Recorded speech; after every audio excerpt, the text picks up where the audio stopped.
अस्सलाम वालेकुम स्टूडेंट्स। आज हमारा टॉपिक है एक्सक्रीशन इन वर्टेब्रेट्स। अब एक्सक्रीशन इन वर्टेब्रेट्स जो है वो हमारा टॉपिक जो है कंप्लीट हो चुका है, लेकिन हम थोड़ा सा ओवरव्यू देख लेते हैं। मैंने आपको कहा था कि इनवर्टेब्रेट्स से क्या स्टार्ट हुई थी, एवोल्यूशन आना स्टार्ट हुई थी, यानी कि with the passage of time changes occurs in living organism is called evolution. तो एवोल्यूशन आने के साथ साथ वक्त के साथ साथ इनके अंदर एक्सक्रीटरी सिस्टम में भी चेंजेस आई है। लाइक कैसे हमने इनवर्टेब्रेट्स में देखा था,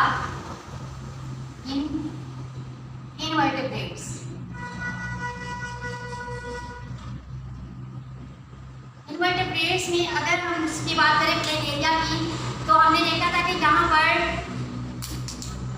इनवर्टेब्रेट्स में प्लेन एरिया में फोटोनेफ्रीडियम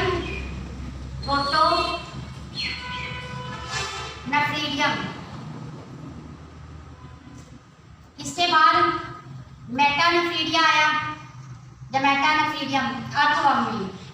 ये जो इसके अंदर इसकी निस्बत थोड़ी सी अच्छी अमेंडमेंट्स थी। मेटानेफ्रीडियम मतलब इसमें जो ट्यूबुलर सिस्टम था वो डबल आ गया था या पेयर के फॉर्म में आ गया था। प्रोटोनेफ्रीडियम में सिंगुलर था सिस्टम, ट्यूब थी, इसमें भी ट्यूब थी, मतलब ट्यूबुलर सिस्टम था। मेटानेफ्रीडियम भी ट्यूबुलर सिस्टम है, लेकिन इसकी निस्बत थोड़ा सा वेल डेवलप हो गया था। नेक्स्ट अगर हम बात करें तो हम हैग फिश की ले लेते हैं। उसके अंदर क्या हुआ था कि किडनी बन गई थी, किडनी थी, इसके अंदर सेगमेंटेड की बॉडी, इसकी हर सेगमेंट के अंदर मेटानेफ्रीडियम था, हर सेगमेंट के अंदर मेटानेफ्रीडिया था। अगर हम इसकी बात करें किडनी के अंदर, इसमें भी जो होगी किडनी जो होगी सेगमेंटेड होगी, ट्यूबुलर भी होगी, ट्यूब्स की तरह की होगी, ट्यूबुलर फॉर्म में, but arrange in segmented way, segmented way से होगी। और फिर अगर हम इन केस ऑफ ह्यूमन की बात करें, आहिस्ता आहिस्ता ये है हैग फिश में, हैग फिश की अगर हम बात करें, ये आहिस्ता आहिस्ता इसके अंदर चेंजेस आ रही है, आहिस्ता आहिस्ता ये वेल डेवलप होती जा रही है। प्रोटोनेफ्रीडियम से मेटानेफ्रीडियम जो कि सेगमेंटेड था, किडनी की, हालांकि इन तीनों में ट्यूबुलर सिस्टम ही है, लेकिन इनमें अमेंडमेंट्स आती जा रही हैं, एवोल्यूशन आती जा रही है। इसमें भी ट्यूबुलर सिस्टम था लेकिन इन सेगमेंटेड पे, लेकिन किडनी जो है ये डेवलप होना स्टार्ट हो गई थी। अगर इन केस ऑफ ह्यूमन की बात करें तो इसमें जो किडनी है वो प्रॉपरली वेल डेवलप हो गई थी, मतलब इसके अंदर नेफ्रॉन कंप्लीट बन चुका था। नेफ्रॉन क्या है? Nephron is a structural and functional unit of kidney. तो मैं इधर इसकी डेफिनेशन लिख देती हूँ नेफ्रॉन की। नेफ्रॉन क्या है?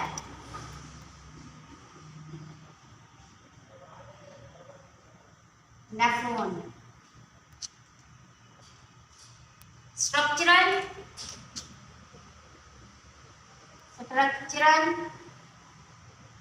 And functional unit of kidney. ये किडनी का स्ट्रक्चरल यूनिट भी है, फंक्शनल यूनिट भी है। तो नेक्स्ट आज हमारा जो टॉपिक है वो है एक्सक्रीशन इन इनवर्टेब्रेट्स। ये थोड़ा सा आपको ओवरव्यू दिया है कि किस तरह एवोल्यूशन आ रही है। मेटाबॉलिक वेस्ट क्या होता है? वो नाइट्रोजीनियस वेस्ट जो मेटाबॉलिज्म की वजह से बनता है, तो उसको हम मेटाबॉलिक वेस्ट बोलते हैं। तो ये हमने ह्यूमंस का देखना है कि ह्यूमंस में किस तरह के मेटाबॉलिक वेस्ट है या नाइट्रोजीनियस वेस्ट है। अगर इन केस ऑफ ह्यूमन देखें तो इनमें मेटाबॉलिक वेस्ट जो है वो है urea, uric acid, creatinine, bilirubin और टॉक्सिन्स।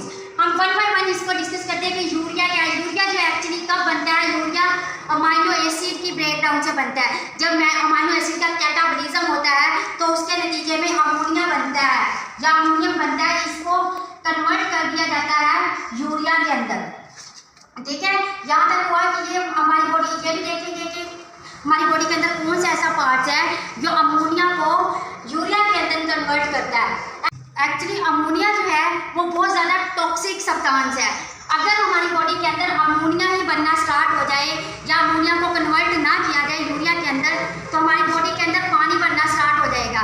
अगर वो पेट के अंदर पानी बनना स्टार्ट हो जाएगा तो एक वक्त ऐसा आ जाएगा कि उसी ह्यूमन की डेथ भी हो सकती है। इस तरह की फूड लेने से प्रोसेस होता है या अमाइनो एसिड जो है इसकी डिग्रेडेशन डिग्रेडेशन होती है तो यूरिया बनता है। एक्चुअली ये पल्सेस खाने से, दालें वगैरह, मीट खाने से होता है।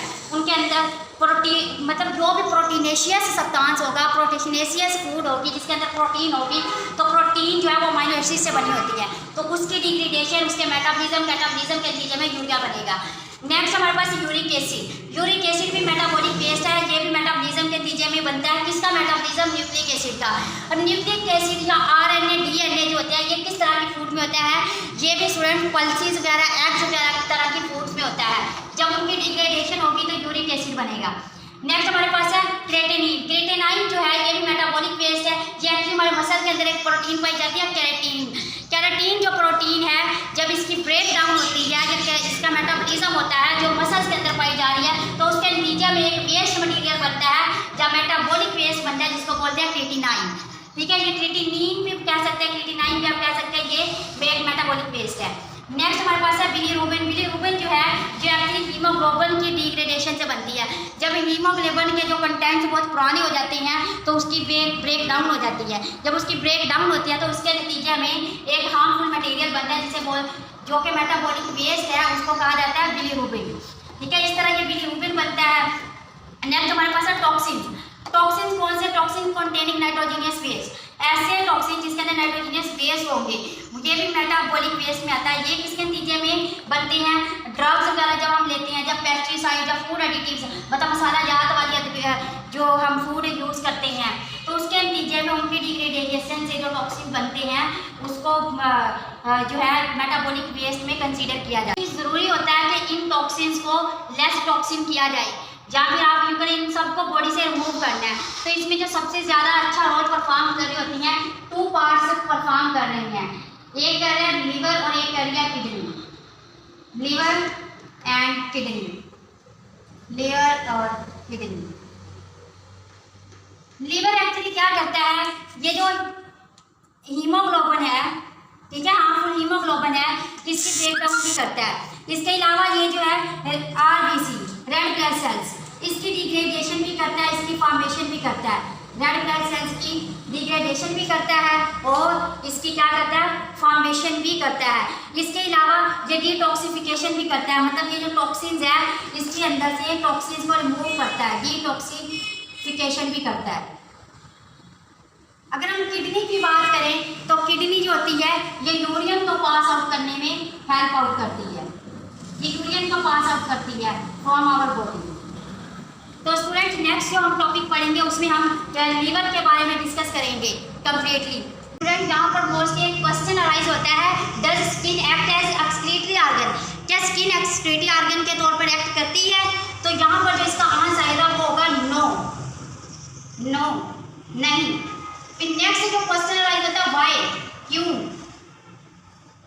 स्टूडेंट, एक बात आपने याद रखनी है, जो स्किन है, ये स्किन जो है ये सिक्रिएट करती है। आई थिंक मतलब इनके पास ग्लैंड्स होते हैं, लाइक स्वेट ग्लैंड्स, और इनके पास ग्लैंड्स होते हैं सीबेशियस ग्लैंड्स। ये जो ग्लैंड्स होते हैं, स्वेट ग्लैंड्स होते हैं, ये स्वेटिंग काज करते हैं। स्वेटिंग मतलब ये बहुत ज़्यादा रोल परफॉर्म करते हैं थर्मो रेगुलेशन में। Thermo regulation, maintenance of temperature, ये टेम्परेचर को मेंटेन करते हैं। जैसे बॉडी के बाहर या इन्वायरमेंट का जब टेम्परेचर राइज होता है, जब राइज होता है तो हमारे ये स्वेट ग्लैंड जो है ये थोड़े एक्टिव हो जाते हैं। जहाँ आप यूँ कह लें कि इन्होंने रिस्पॉन्स देना, शो कर देना है, इनको स्टिमुलस मिल जाता है। जब इनको स्टिमुलस मिलेगा, ये क्या करेंगे? स्वेटिंग करेंगे, ये पसीना खारिज करेंगे, जिसके नतीजे में एवेपोरेशन होगी। एवेपोरेशन होगी तो हमें कूलिंग फील होगी। वेपोरेशन के नतीजे में हमें कूलिंग फील होगी। ये इसका ये रोल है स्किन का। Next sebaceous glands. Sebaceous gland जो है, इनको ऑयल ग्लैंड्स भी बोलते हैं। एक्चुअली ये क्या रिलीज करते हैं? ऑयल रिलीज करते हैं, ऑयल को सिक्रीट करते हैं। ये एक्सक्रीट नहीं करते, सिक्रीट करते हैं। ये ऑयल को सिक्रीट करते हैं। तो ये ऑयल का क्या फंक्शन है? ऑयल प्रोटेक्ट करता है, ऑयल प्रोटेक्ट करता है फ्रॉम माइक्रो ऑर्गेनिजम्स। ये हमें माइक्रो ऑर्गेनिज्म से प्रोटेक्ट करता है, जो ऑयल होता है। तो आप गौर से सुन लें, यहाँ पर जो मैंने वर्ड यूज़ किया वो किया सिक्रीट का, एक्सक्रीट का नहीं किया। तो स्किन जो है ये सिक्रीशंस खारिज करती है। स्किन क्या खारिज करती है? सिक्रीशंस। ये एक्सक्रीशंस खारिज नहीं करती, तो इसलिए इसको एक्सक्रीटरी ऑर्गन नहीं बोलते। जो चीज़ किडनी से रिलीज होगी या किडनी एक्सक्रीट करेगी तो उस वर्ड्स का यूज़ किया जाएगा एक्सक्रीशन। और जो चीज़ ग्लैंड से निकलती है उसको बोला जाता है सिक्रीट। तो इसलिए ये सिक्रीशंस और एक्सक्रीशन में फ़र्क है। तो इस वजह से किडनी को एक्सक्रीटरी ऑर्गन कंसीडर नहीं किया जाता।